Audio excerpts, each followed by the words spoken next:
qəlbimiz. Həyatın ritmini tənzimləyən bu möcüzəvi orqan nə qədər güclü olsa da bir o qədər də həssasdır.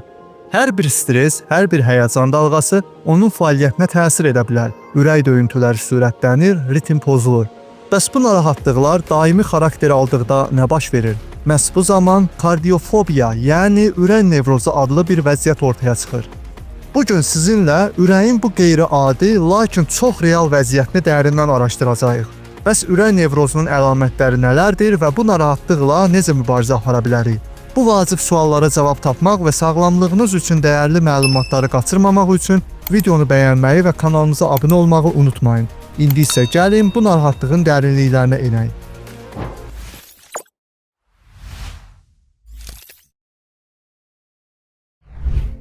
Ürək nevrozu əslində ümumi nevrozun fonunda inkişaf edən bir pozulmadır və onun əsas səbəbi xroniki stressdir.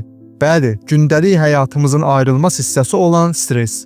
Normalda stres bədənimizin təbii müdafiə reaksiyasıdır. Bu zaman qan dövranı sürətlənir, ürək döyüntüsü artır, sanki orqanizm qaçmağa, təhlükədən qorunmağa hazırlaşır. Lakin problem odur ki, müasir dövrdə bu qaçış vəziyyəti tez-tez, hətta daimi hala çevrilir. Bu zaman ürək daimi həddindən artıq yüklənmələrə məruz qalır. Stressiz yaşamaq mümkün olmasa da, bu cür vəziyyətlər tez-tez təkrarlandıqda ürəyin fəaliyyətində artıq real pozulmalar yaranmağa başlayır. Bu pozulmalar isə tez-tez ölüm qorxusu, güclü həyəcan və təşvişlə müşahidə olunur. Məhz bütün bunlar ürək nevrozunun əlamətləridir. Maraqlıdır ki, bu vəziyyət daha çox cavan insanlarda və hormonal fonun dəyişməsi səbəbindən klimaks dövründə olan qadınlarda müşahidə olunur.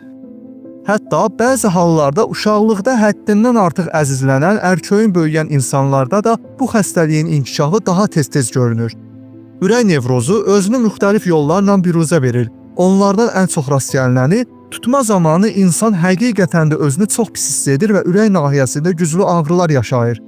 Digər simptomlar isə belədir: tezləşmiş ürək döyüntüsü, takikardiya, arterial təzyiqin artması, ürək nahiyəsində sancılar və ya sızıldayan ağrılar, nəfəs almanın çətinləşməsi, boğulma hissi, tərləmənin artması, yuxu pozulmaları, yuxusuzluq, ümumi zəiflik və yorğunluq, ürək fəaliyyətində qeyri-müəyyən pozulmalar, gah sürətli, gah yavaş döyüntülər, əllərin, ayaqların və ya bədənin digər hissələrinin keyməsi, baş gicəllənməsi.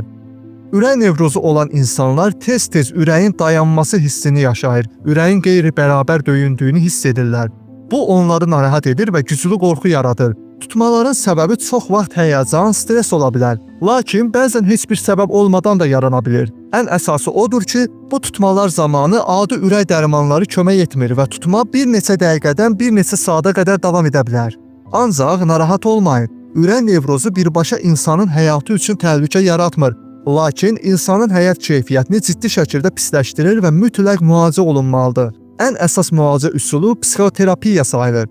Psixoterapevt xəstəyə stresslərlə mübarizə aparmağı, narahatlıqları idarə etməyi öyrədir. Düşüncə tərzini dəyişməyə kömək edir.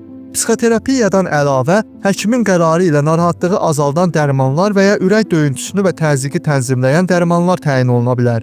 Müalicənin uğurlu olması üçün xəstənin özündən də çox şey asılıdır.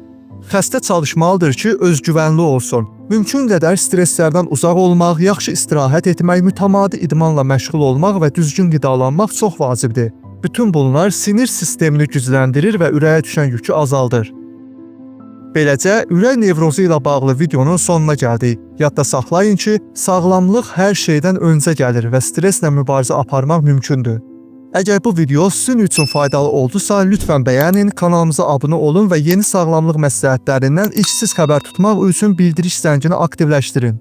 Sağlam və rahat nəfəs alın.